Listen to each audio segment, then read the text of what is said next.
তা আজকে আমি কতটুকু কোরআনে কারিম দ্বারা আলোর পথে এসেছি, নিজের বিবেকের কাছে জিজ্ঞাসা করে দেখুন অ্যান্সারটা চলে আসবে। এখন যদি আমি জিজ্ঞাসা করি, বলেন তো আজকে কয়জন ফজরের সালাত পড়েছেন?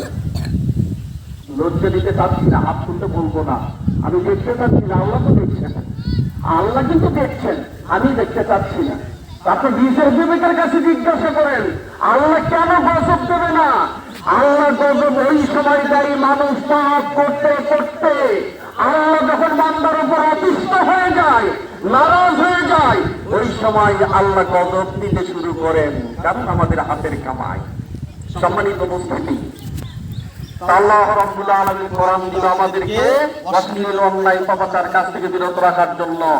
আজকে সেই কোরআনে কারীম থাকার পরেও আমি ব্যক্তিগত জীবন থেকে শুরু করে পারিবারিক জীবন পর্যন্ত, নিজের রান্নাঘর পর্যন্ত আপনি কতটুকু কোরআনী আমল করেছেন, কোরআনের হুকুম বাস্তবায়ন করেছেন, আপনার বিবেকের কাছে জিজ্ঞাসা করে দেখেন, সঠিক অ্যান্সারটা এসে যাবে।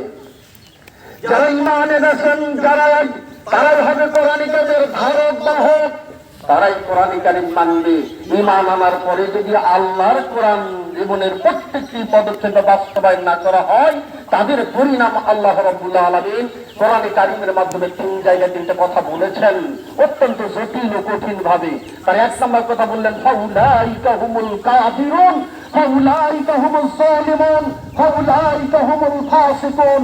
পরপর তিনটা আয়াতের মাধ্যমে আল্লাহ ঘোষণা করলেন, আমার নাযিলকৃত হুকুম দ্বারা যারা এই জীবনের সর্বদিক পরিচালনা করতে পারল না, তারা মুসলমান নয়, তারা হলো ফাউলাইকা হুমুল কাফিরুন, তারাই হলো ফাসিক কাফের, ফাউলাইকা হুমুজ জালিমুন, তারাই হলো জালিম, ফাউলাইকা থেকে রাখা বিআয়াতিল্লাহ, যারা এই কোরআন কারীম আয়াতকে অস্বীকার করেছে, অমান্য করেছে, গোপন রেখে দিয়েছে, ঢেকে রেখে দিয়ে তাগুতকে মানে, শয়তানকে মানে, মানব রচিত জীবন ব্যবস্থা গ্রহণ করে।